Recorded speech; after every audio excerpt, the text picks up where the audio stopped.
as the devotee takes pradakshina, undertakes pradakshina, circumambulates the temple, he first sees Ganesha there, and then sees the seventh matrika Chamunda there. And the first, when he completes the circumambulation, he sees Brahmani, Matrika Brahmani there on this side, and Veerabhadra Shiva dancing there. And this is Aindri, which is also placed, Aindri, which is placed next to Chamunda. So how is this to be explained? The archaeology books, they generally only describe, they don't say that this is Prasavya or counterclockwise, placement. As you can see, the matrikas, they are placed, the first matrika there and the seventh matrika here. They only just describe. But if you see, I was talking to a Shaiva devotee about this, and he says, but the matrikas themselves are doing pradakshina.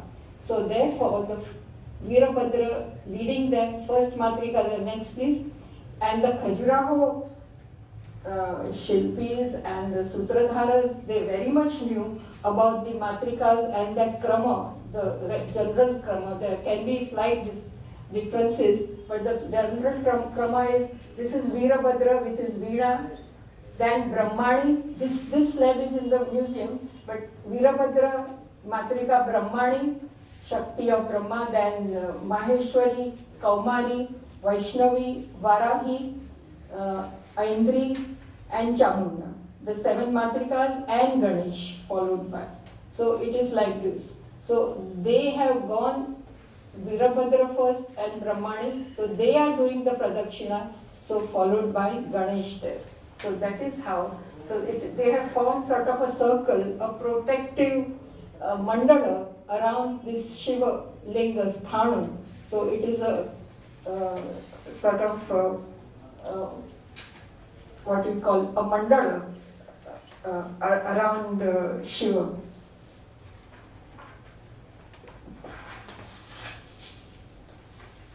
Next, please. Icons, murtis, which are but nama rupa, name and form of the formless, are not placed beyond the Shukanasa, beyond this on the Shikara. And beyond this point, what we see is the ascent and descent and the renewed ascent, to use Kramerish's language, of the graded mini Shikaras, 84 in number, which Mr. Krishnadev had counted. Of these, they are graded, the larger one, and then gradation. Hierarchy, we can also see. Leaning against the principal Shikara. Next.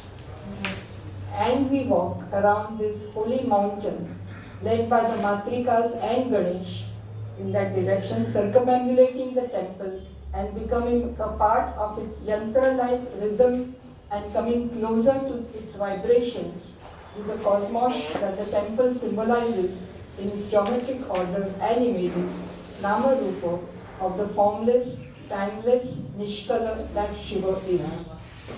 To conclude, in addition to the important articles on style and schools of architecture and sculpture that we have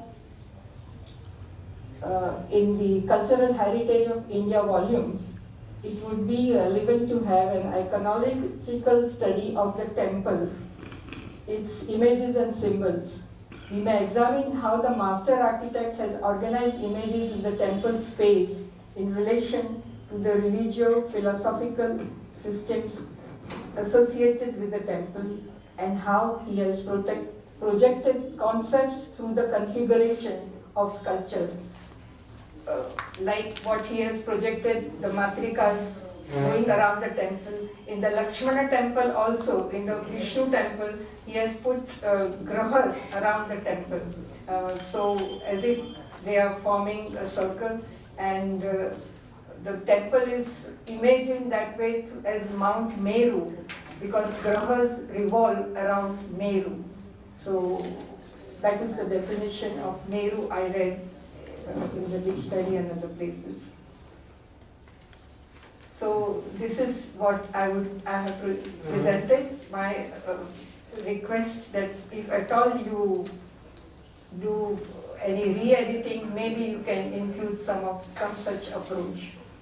And I'm grateful to the Ramakrishna Mission Institute of Culture, Kolkata, and I think Indian Council of Philosophical Research, Delhi, for giving me opportunity to share my views with scholars.